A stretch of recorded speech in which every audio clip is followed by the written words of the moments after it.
Genesis 39:1. Anybody, please. Now Joseph had been taken down to Egypt.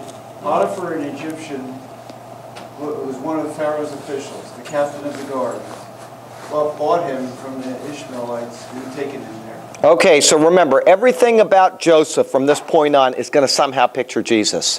What does it say in Matthew chapter 1 about Jesus? It says, I'm sure it's Matthew chapter 1. It says here, Matthew,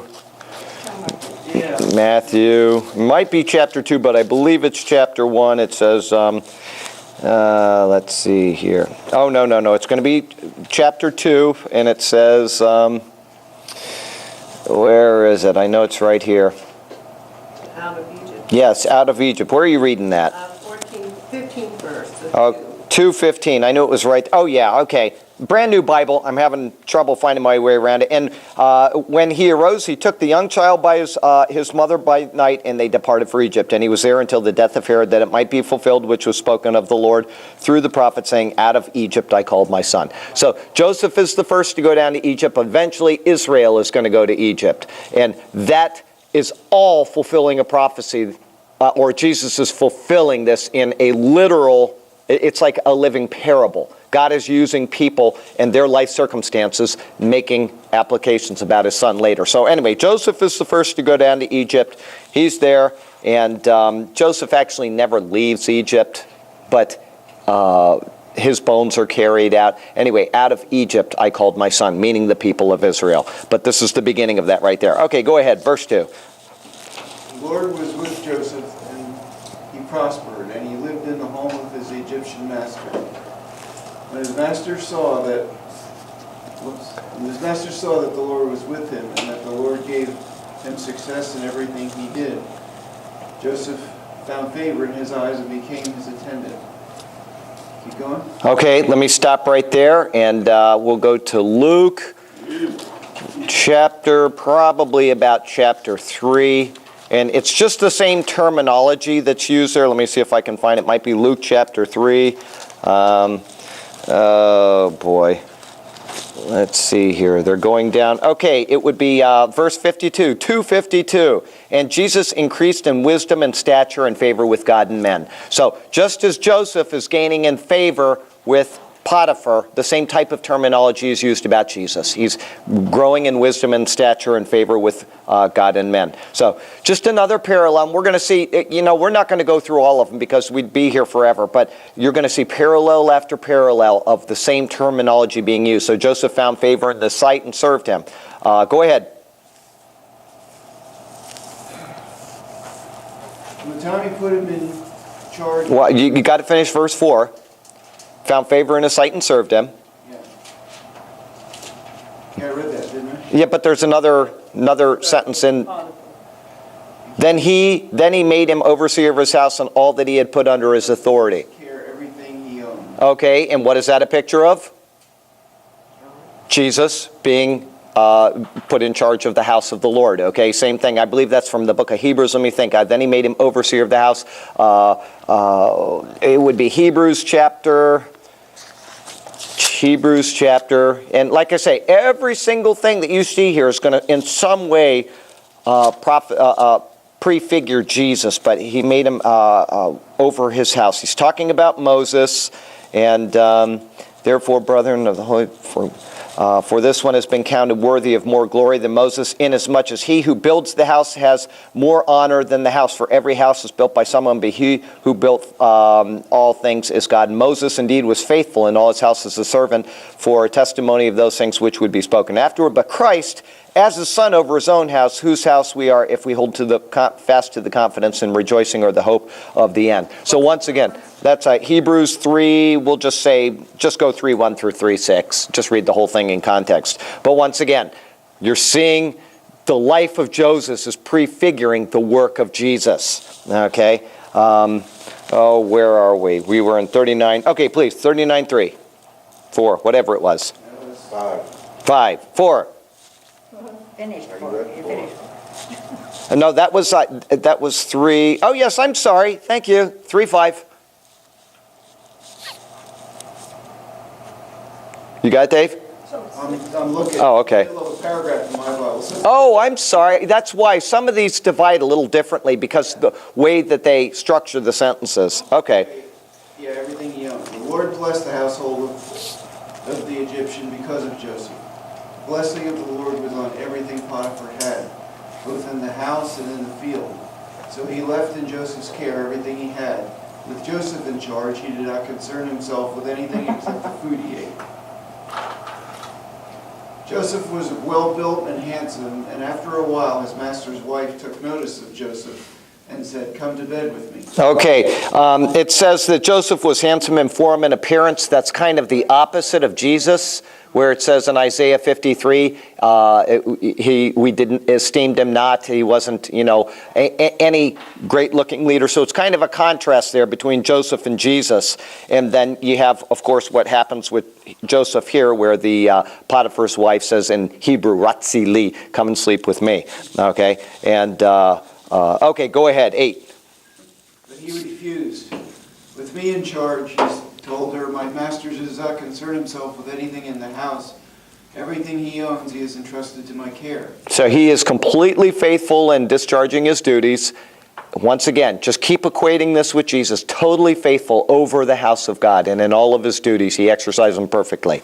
Okay? And just as Joseph is going to be charged unfairly for what happened here, Jesus was charged unfairly for what happened to him, on the night of the crucifixion. So we'll see this pattern going all the way through the life of Joseph. Go ahead. No one is greater in this house than I am. My master has withheld nothing from me except you, because you are his wife. How then could I do such a wicked thing and sin against God? And though she spoke to Joseph day after day, he refused to go to bed with her or even be with her. One day he went into the house to attend to his duties, and one of the household servants was inside. She caught him by his cloak and said, "Come to bed with me." She says exactly the same thing. She speaks 4 or 5 verses earlier, and she says exactly the same thing again, Ratzi li. So it's you can see it's like we don't perceive that because there's verses in between, but it's exactly the same term, and she hasn't said anything in the intervening. So it's her just wearing him down with this, and yet he stays strong. Okay, go ahead.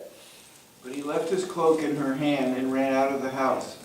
When he saw that he had left his cloak in her hand and had run out of the house, she called to her household servants, and said, "Look," she said to them, "this Hebrew has been brought to us to make sport of us.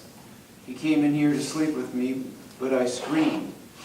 When he heard me scream for help, he left his cloak beside me and ran out of the house." Okay, so I like the way the NIV says that, it's coming to make sport of me. Yeah. It's what? Mine says to mock me. But anyway, yeah, or mock us or whatever. But I just like the way that the NIV says that. So once again, Jesus, his garments were left behind. Joseph's garments are left behind. Twice, actually, he got his garment left behind when the brothers took it from him, just as they took it from him here. But once again, his garments are being left behind, and now he's going to face persecution. So you see the same symbology going through the life of Joseph all the way through. He's being charged unfairly now by this lady, okay? The lady would be a picture of Israel in this particular case, unfairly charging the person who's come and manifest himself to them. Go ahead. She kept his cloak beside her until his master came home. Then she told him this story. "That Hebrew slave you brought us came to me to make sport of me. But as soon as I screamed for help, he left his cloak beside me and ran out of the house." Oh, boy. Yeah, exactly. And she gets off scot-free, too, doesn't she? Well, you know what? We watched that one. I always tell you, there's these particular biblical movies that they do on TBN. They're not TBN movies, but they play them on TBN. I don't have TBN anymore. But the what? Is it the Cheaters program? I'm not sure who does them, but they're very well done. Usually Richard Harris is the actor in it, or, he might be the patriarch. And then, anyway, the one particular thing, Potiphar was played by Ben Gazzara. And you have Joseph. And they really analyze these verses well. And the actors will play a part that isn't specifically said in the Bible, but you can infer it. And in this case, what he did would have been punishable by death, okay? But he wasn't killed. And so they infer in the movie, which is a good inference, even though it doesn't say this here, that it was actually, he knew that his wife was unfaithful. And he was actually slapping her, but he had to do something because it was a disgrace on his house, and there's no way of proving it either way. So by preserving his life, the very fact that he did that demonstrated that he believed he was innocent, but he couldn't not take action because he's got this wife and that's from the movie. It's not in the Bible, but if you think it through, it makes sense. Because otherwise, anybody that is a slave in a person's house is trying to sleep with your wife, and you have total authority over that person's life like they did, he would have killed him. So it does make sense, and I had never thought of that until I saw that movie, but it makes sense that the very fact that he was put into the prison, and then later we're going to read he's elevated in the prison, none of that would have happened if he was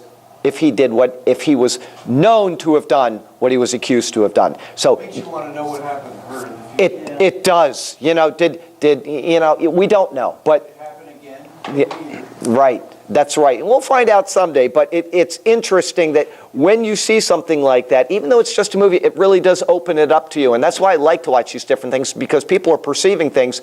And just like a sermon, you're getting something that you may never have thought of before from a verse you've read a million times. And I can listen to sermons all day long and hear things that I'd never thought of out of something that I thought I'd analyzed every possible way, but, you know, whatever. So anyway, there you go. Good question. Yes? Yeah, I read yesterday, I don't remember, I think it was in, I don't know, one of my Bibles, but anyway, there was another case where there were two brothers, and that same thing happened.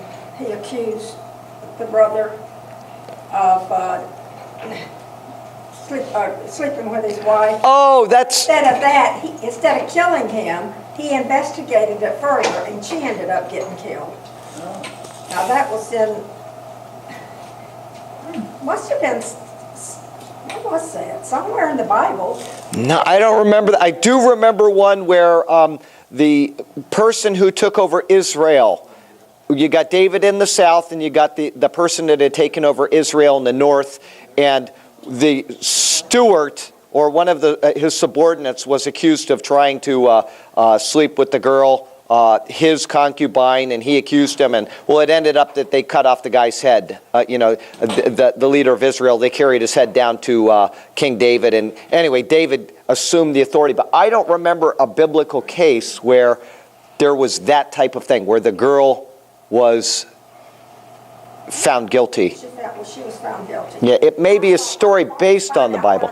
All right, let me know that, because I'm drawing a complete blank, and maybe I'll think of something here in a minute. But anyway, okay, go ahead. Okay, where are we at? I think 19. 19. When the master heard the story of his wife told him, saying, "This is how your slave treated me," he burned with anger. Joseph's master took him and put him in prison, the place where the king's prisoners were confined. But while Joseph was there in the prison, the Lord was with him, and showed him kindness and granted him favor in the eyes of the prison warden. So the warden put Joseph in charge of all those held in the prison, and he was made responsible for all that was done there. The warden paid no attention to anything under Joseph's care, because the Lord was with Joseph and gave him success in whatever he did. Okay, and likewise, Jesus, it doesn't specifically say this, but you can infer that he went down. It says he led captivity captive, okay, in the book of Romans, citing, I think it's a passage in Isaiah. I'm not remembering right now. But anyway, Jesus released the prisoners from their bonds of Sheol, in other words. He led captivity captive. He overcame prison, which is the prison of death. He holds the keys to death and Hades in his hand. So kind of a parallel there. He is in prison, and yet he is in charge of, he has complete authority over it.